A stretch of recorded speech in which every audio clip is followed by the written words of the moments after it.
Hi, everyone, and welcome to OneMicNite, the podcast that brings you stories of artists and their journey in entertainment, helping to guide, answer questions, and motivate you in the business and in life. My name is MarcosLuis, and I want to thank you for joining me for another episode of OneMicNite. I also want to thank all of you for writing comments, sharing these episodes, and subscribing. It means a lot to me, and there's a lot of inspiration that people are getting from these, so I want to thank you for that. Today, this episode is very special.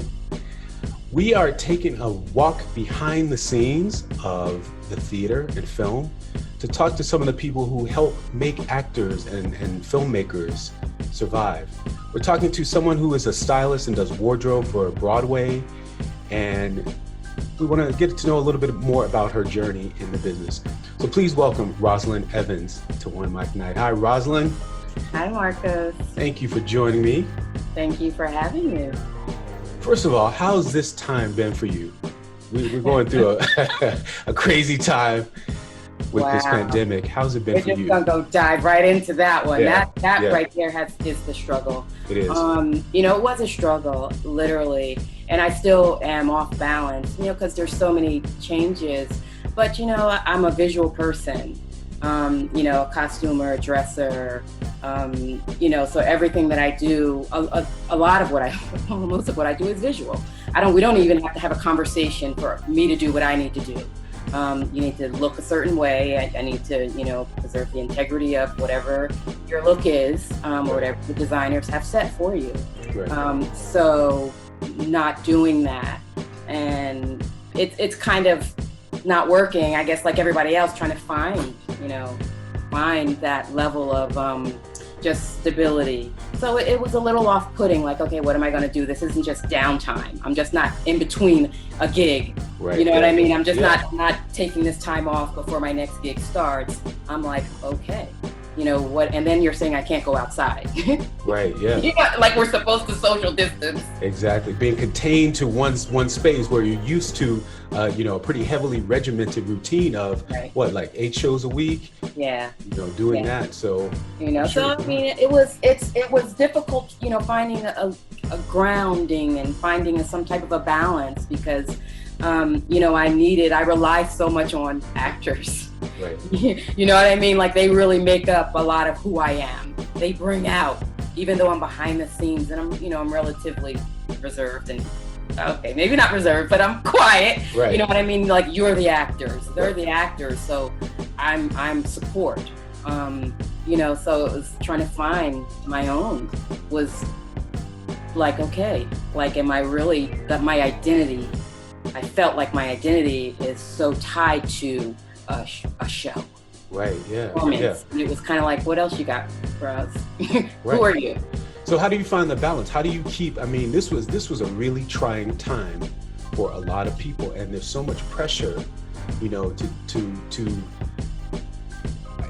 just live. Right. To do. So how did you find the balance, to keep yourself going? This has been going on for 7-8 months. Yeah, exactly. Initially I started off, I was, trying not to be fearful, but then I thought on the flip side, I said, I'm blessed. I have my own, I have, my place. I'm financially okay. You work in theater long enough, you kind of learn how to budget yourself. Right. You know what I mean? You go from gig to gig. Hopefully you learn how to budget yourself. So you're just kind of like, all right, I'm good. I don't know how long it's going to happen. I'm good. So I said, how can I be of service? I was like, I can't be in my head. I need to be out of my head. How can I be of service? What can I do? And at the time, there were a lot of things as far as needing masks and needing gowns and the shortage and all of that. So I ended up connecting through, Facebook, all the little social media chats. There was something about Open Jar Studios where they were sewing masks and sewing gowns and, looking for people.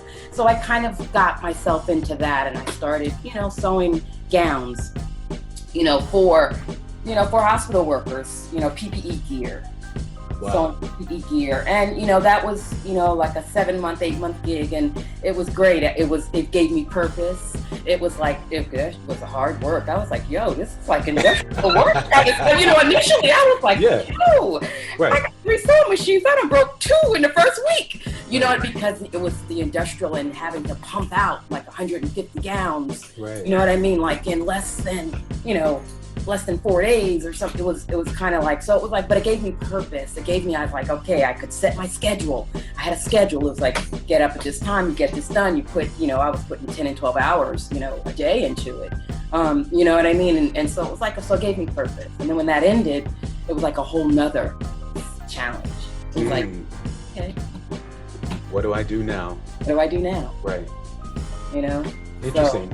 It's so interesting how people come together, in a time of need, and then you actually find something to do. Like, what is your purpose during that time? What you can do to help bring community together.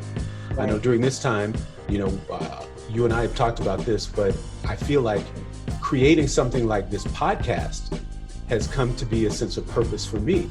Yeah. To bring people's stories, to the forefront and inspire people with other people's stories. Absolutely. And I'm so thankful for it, because that literally has kept me focused. Like listening to podcasts. Right, yes. Has really kept me focused and brings a sense of purpose to me, helps me motivate me to be like, okay, no, relax. You're not by yourself. It's fine. Listen, you don't have to be, because we think that we have to be the one in front of the stage. Exactly. Yes. In order to make a difference. Right. And for me, it was that's even in my mind. I'm behind the scenes, but I'm like, but that's purpose. I'm helping them. What do you need? You need a shoe? What do you need? Your pants? I got it. You know what I mean? I'm like, I got it. I'm on it. I got it. What do you need? You know what I mean? So it's like, relax. Like, it's okay. Not everything has to be grandiose to make a difference or to have a purpose. Your purpose can be support. Yes. And this is, like I have to tell myself this all the time, because, you get into this, I'm not doing enough. I'm not doing enough. Right. So it's like, relax. You are doing enough. What are your friends doing? Support. How about you call somebody today? Because they're thinking probably the same thing. So a conversation can just Right. Yeah, it's also given us time to enjoy, like you said, other people. This is the first time that I've actually had time to watch people online doing concerts and say, man, I haven't had time to watch them, but I have time now. Or take a webinar, take a seminar, you know what I mean? Like learn some new things, learn language, whatever it is you need to do, and explore a little bit more about yourself. Right? Exactly. There's a little funny meme where when you text someone, it says there was a dog, the meme of a dog and his eyes are like, when you text someone and they call you back, and the meme is like, oh. Listen, I have FaceTime now. I'm just kind of like, if we don't FaceTime, or if we're not Zooming, I'm like, what's going on? Exactly. What's going on? Why are we not? It's a whole new life. It's a whole new life now, right? Yeah. Like, what's going on in your life? I need to see your face. I need to see your eyes. I need to know what's going on. And that kind of brings me comfort. It's so true. That's the same thing that I do with my mother now. Like, I know that I can't go see her. She's across, the country in Portland. I have to see her face. So we FaceTime. You know what I mean? So we have to see each other. Right. So you've worked on some of the biggest shows in Broadway. Do you have any favorites? My favorite, let's see. I'm relatively new. I feel like I'm new to Broadway. I kind of, my history, I didn't start off in Broadway. I kind of was, Broadway, came about. Right. My favorite would probably be the very first show that I did, which was After Midnight. Brilliant show. That show could have gone on forever for me. Forever. It could have gone on. There's no reason it could not have. It could have gone on forever. I loved everything from the front of the house to the back of the house to the bottom of the house to the top of the house. I mean, from the ushers to the doorman to the cast. let's the talk about music. it. For the people who don't know what the show is, tell the people what the show was. First of all, there was so much talent in this show. It was unbelievable. Literally, it was, music. Oh my God, I'm going to get it wrong because I didn't start with the show. I came in the beginning. It was set kind of like in the jazz era, definitely in the jazz era. Right. You had at the time period, I don't even know what the time period was. It was early set on. Right. Wynton Marsalis did the music. I'm going to say 40s. Yeah, right, exactly. Wynton sounds great. Wynton Marsalis did the music to it, so it was the jazz was the band. Oh my God, I love the band. Right. Everybody in that band was amazing. So that era, that music. So you had Tap. Tap was incredible. You just the storyline, just everything with the. I want to say Savion Glover was the tap dancer. No, was it Savion Glover? No, it wasn't. It wasn't Savion. It wasn't Savion Glover. Savion Glover. You're thinking of it's gonna come to it. That was just recently. That was maybe like 4 years ago with where they closed it down early. Oh right, yeah. I can't think of it either. He did the choreo for that one, and she got pregnant. Yeah. It'll come to us. But that show with the music, the costumes, it just could have gone on forever. The storyline, the way they weaved in the music, and the choreography, I love that show. That was my first. There was not 1 second of boredom in that show. It was exciting from the beginning to the end. It was an hour and 30 minutes, and it was like packed, and it was perfect. It was perfect. Yeah. So what was that like working behind the scenes? Was it with the wardrobe? Because the wardrobe is it's a period piece. Yeah. It was a period piece, but not a heavy period piece. Not a heavy or hard period piece, because the majority of the cast, they were dancing. A lot, they had moves, so there was that flexibility and that movement with the dance. And then, the era you're talking about, so you had your silks and you had, your stretch and you had, your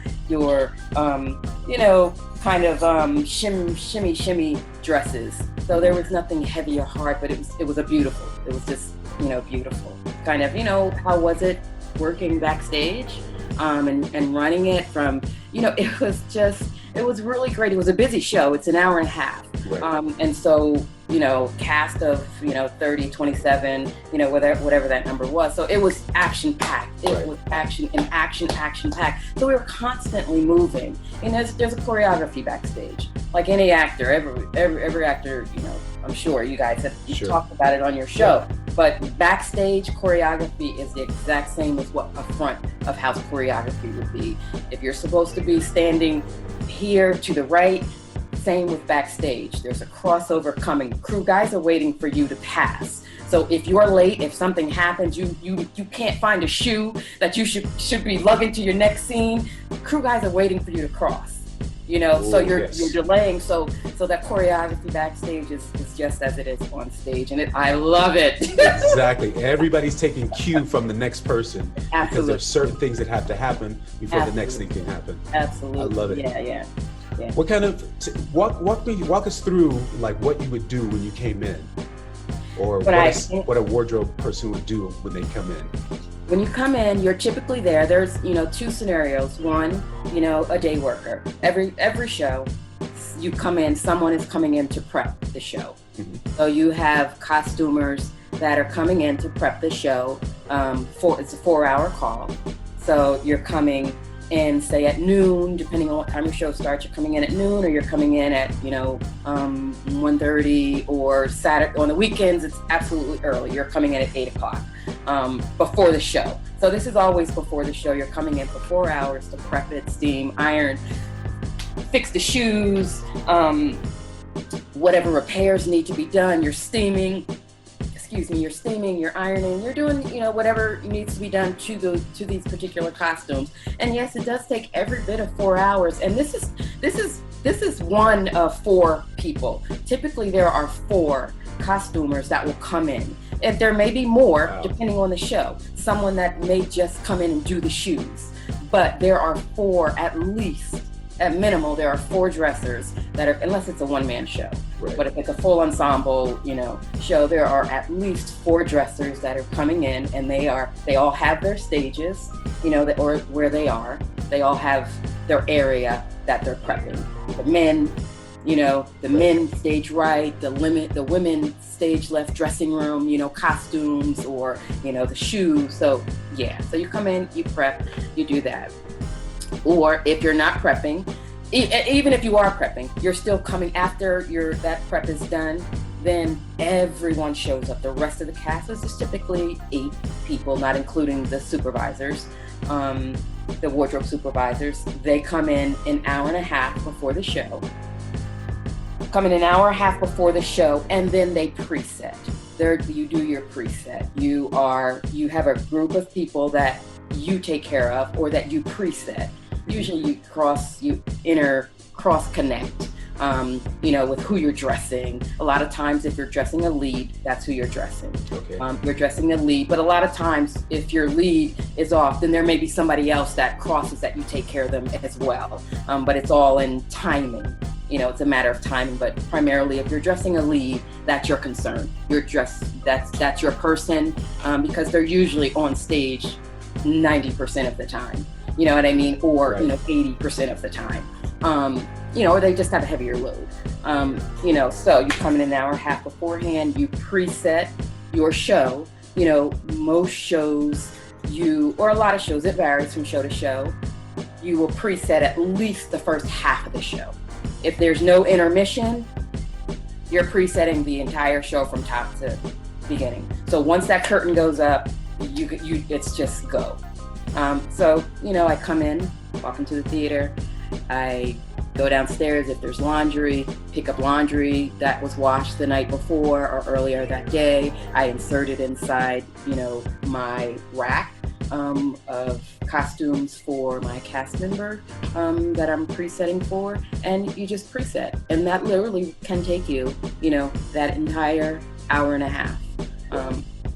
And so by preset, you mean like putting it in the place, or getting it ready for what it's supposed to be used for? Yeah, that's absolutely what I mean. Presetting, meaning you will, every scene that there is, if there's a costume change, if they change their shoes, it's where are they exiting and entering? It's set up already that they're exiting stage right, first wing, second wing. Okay, they don't have time to go into a dressing room. They don't have time to go up to their dressing room. So we've got crossovers, backstage, dressing room set up. A lot of the times in the, either on the side of it, wherever, backstage, wherever they set up space to change, I'm presetting those shoes or that outfit right there, wherever we have deemed during tech is a change area, or you're going to change right here. Sometimes it's just open.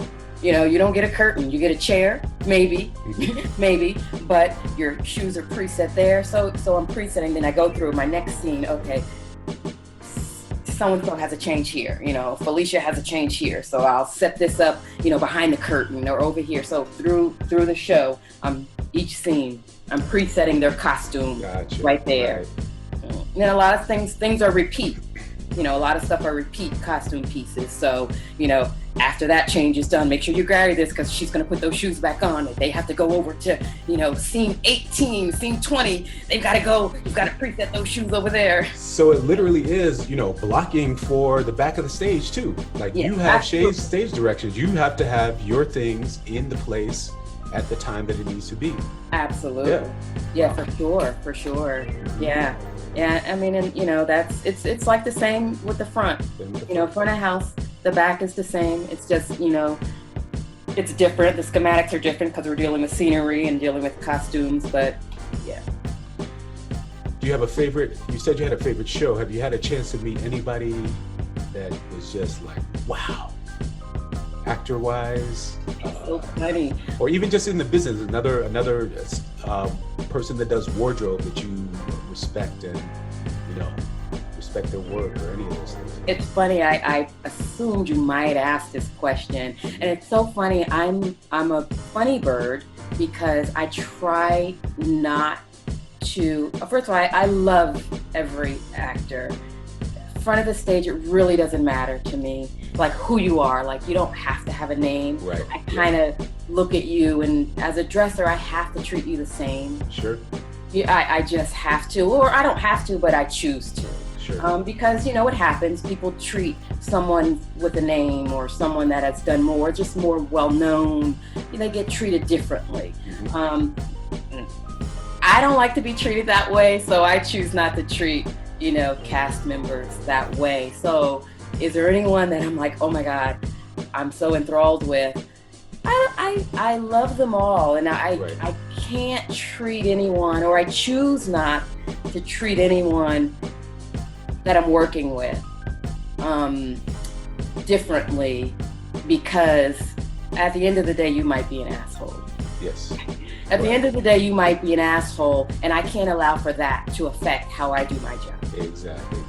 My job has to be the same, and I have to feel the same way about what I do, because you're on stage, I'm on stage, and listen, I don't have to like you. Right. Yeah. You just have a job to do, and you try to treat everybody fairly. I look at it, it's a job, but it's a performance. We all have a performance. There you go. We all have a performance, and I choose not to. Oh my God, they're just so. I love them. There's every show that I work on. I sound, I'm sorry, flower child. I love everyone, but no, I do. I respect everyone, and I try to have that same admiration for everyone in front, that's in front, as well as in the back. In the back, yeah. It just makes my job easier. It makes my job easier. I like that. Well, I'm not afraid to say it. I've met a lot of celebrities of my time, and there are quite a few that I admire. And I would say probably the top of the list would have to be Sidney Poitier. Well. Yeah, I mean, we weren't working together or anything like that, but I met him, and he was probably the one person that I guess made me nervous, because I respect his work so much. Wow. He was so humble and so nice that, you find another side of admiration for the person. Yeah. So he's probably that's great. I mean, that's great, right? I don't know, classics like that, you're just kind of like, well, who wouldn't? Right, yeah. Well, until you find out that they're assholes, exactly. And you're like, right. let me see, I gotta pick this change up. I gotta pick those costumes. Everybody's backstage getting a photo, and you're just kind of like, I got laundry to do out there. It was good to see. He looks good. All right, y'all have fun. I mean, just go on about your business. Right. So where are we right now in terms of work in Broadway? Just today, Lincoln Center announced there's 2 shows for 2021, but that's at the end of the year. Oh my God. You know what I mean? So where are we in terms of us going back to work as artists? I fortunately, I also work in TV. Mm-hmm. Broadway is, shut down till May. Right. Shut down May 2021. I also work in film and TV, so I'm working on a show that they've already started. They're prepping. They've started prepping 3 weeks ago. I went in literally today. And got tested, COVID tested. They're having people come in, they're lining up. I start next week, with background. Taking care, I think that's where I'll be, taking care of background. But I start next week, and I went in today, got COVID tested. And how do you feel about that? That's a new thing for everybody. How do you feel about that? Do you feel like that's secure? Do you feel comfortable? I mean, getting tested, being tested is like that. I think that it's a start, and I think that we have to do something. Sure. And I feel like, sure, absolutely. You get tested. I start next week. You tested me today. I start 5 days from now. Right. You're testing me today. I'm not really sure between now and I didn't get so you have to seclude, you have to quarantine yourself, you have to blah, blah, blah. And I get it. You want to know what coming in. And then I think during the day, they're testing like every day, so I'm assuming that they're doing rapid test. We'll see. We'll see how they have to do it every day. I mean, like, they would. But here's the thing: what does it mean? Do we know what it means? Yeah, maybe you've had it, maybe you haven't. Right. I Right. had no idea what it means. I don't really think that they're even doing checking for antibodies. It doesn't make a difference. They're checking presently. Do you currently have the virus in your system right now? Do you have it? And then I'm guessing that it's a means of testing for if you come up negative or positive, say 3 days from now, then they can cross-check as far as everyone that you've been in contact with. Oh, okay. Yeah. As opposed to, that's, they're filming and you have your mask. They give you your mask. You can't wear your homemade mask. They're giving you standard masks to wear. I guess we'll know, next week. You can check back with me Right, yeah. week how it really works. It was nice to go and see people, and I was like, wow, okay, I feel like we're there. Right. We're definitely getting back. Yeah. We're doing it. We're coming back. I'm sure it'll be different once I get there. I don't know how you social distance background. We'll see. I don't either. We'll see what that looks like. Right. But something has to happen. You took the words right out of my mouth. It has to happen because we have to get back to some sort of normalcy. And how do we do it? This is probably the best way to do it. You get tested every day and you find out. And I don't know how, what the best way to do it is. I just know that I want to be safe. I want for others to be safe. Others to be safe, right. I don't want to just go back to work because we all have to work. If precautions aren't in place where everyone's going to be safe, because people have to work, like literally, financially. And if we've been collecting unemployment, that money that we're getting, that's covering but so much. That's not really taking care of everything. So people really, and I get it, and I understand. Right. I understand this, but I'm not for putting my health above the economy or the economy above my health. Right. And the thing is some people are. Yeah, I know. Some people are, and Yeah. Everybody go out. Make sure you go out and vote, by the way. Yes, exactly. I should have opened with my mask on vote. I should have opened with vote. Literally, absolutely. It's so important. Absolutely. One last question. If Rossalynn right now could tell young Rossalynn something about the business or what to do along the way, is there any advice you would have? Wow. Yeah. One, educate yourself. It's empowering. Education is empowering. Is because I find getting older, and the older I get, because we're really brave when we're younger, and we don't realize just how brave we are. I was doing things and I'm pretty quiet. I'm talkative when you get me going, but as far as I'm an introverted extrovert. I sit back in the cut and I can observe. It's just my upbringing. I'm the youngest of 4, and we're all stair steps. My sister, so we're all the same age. So I had to learn by observing. I didn't get this is my baby sister, I'm gonna teach you the ropes. Nah, it was none of that. I had to learn by observing. When my mother taught my oldest sister, I had to pay attention. I had to pay attention and absorb and get what I got. So I feel education, I would absolutely take different steps of education. I would educate myself about the history of things. Once I was in, college, and I found out that, I wasn't going to communications, broadcasting wasn't going to be my thing. And then I found myself into theater. I would have immediately immersed myself into learning the history of it, and designers, and where it comes from, and just the costume making, and just fabrication, just some basics. Right. Absolutely, and not be fearful of just knowledge. The more information that you have, it empowers you to to be vocal, to be confident, and confidence, and a form of expression. You can speak in different ways. You know what I mean? Verbally, non-verbally, but there's a sense of confidence. Absolutely. There's too many times where I've just sit back in the cut because it's like, no, nobody wants to hear that. Or no, everybody's doing that already. I don't need to make that. It's just, forget all that. You know what I mean? It's Right. good enough. It's good enough, and you learn along the way. That's right. You know, when you're creating things, you know, someone just told me, I was like, how do you know when it's just, I just feel like it's never good enough. Do it. It's you're never going to get it out there. Right. It's good enough, and you learn along the way. That's right. And that's what I'm learning during this whole pandemic, literally. Love it. I literally. love it. And you're finding your voice. Yeah. You're finding your voice about Absolutely. it. Absolutely. Now, baby.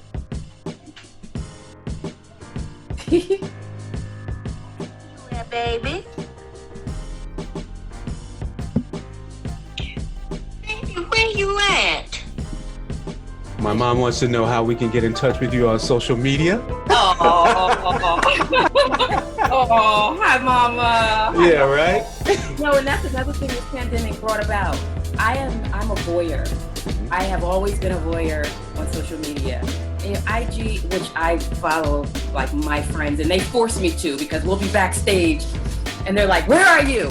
And I'm like, no, I'm nowhere. You know, they're like, no, put it in. And I'm like, oh God. You know, because I don't really post a lot. But I'm Instagram, Rozzy Roz. Rozzy Roz on Instagram. Rozzy Roz on Instagram. And that's pretty much Facebook. I'm on Facebook, absolutely. Kind of tag team both of them. So, Mama, that's where I am. See that? That's where she is. Well, I want to thank you for taking time out and giving us a peek into the behind the stage, because there's some things in there that I didn't even know. So thank you for taking time out of your schedule. Thanks, Please, guys. everybody, make sure you follow Rozzy Roz on IG. Get in touch with her, drop her a line, let her know to expand that IG social media if you want to get in touch with her. I want to thank everybody for listening to this episode. Please make sure you download and click down below, subscribe to the YouTube channel if you want to see the video, the visual version of this podcast. You can find this podcast on all music platforms at OneMicNite Podcast with MarcosLuis. OneMicNite is spelled OneMicNite. Find us on all social media. You can also follow me at MarcosLuis, MarcosLuis.com. Thank you guys all for listening and tuning in. I appreciate you. Until next time. Bye-bye. Well, Okay. All right. that was beautiful. No, You're my first. I know. I love it. You're love my it. first. Oh my God. You killed it. That's interesting Great conversation. question. That's what people want to know. You know what I mean? Like we never give a shout out to the people behind the camera, you know? Or, you know, Behind get their stage. story Yes, unless never get it. they're a designer or something and you know them already. Right. You know what I mean? But Yep. yeah, I appreciate it. I appreciate you. That was killer. I want to that's you're gonna edit that, right? Yeah. Like or insert music or do whatever. Do whatever. Okay, great. Yeah, Great. put a Well, little, I hope it makes it in the cut. it will make it in the cut. It definitely will. Well, It definitely will. It's Put okay. some little jazz behind it, a little something, a little upbeat. Okay. Actually, it doesn't even need upbeat. I'm gonna put like a little jazz behind it. Okay.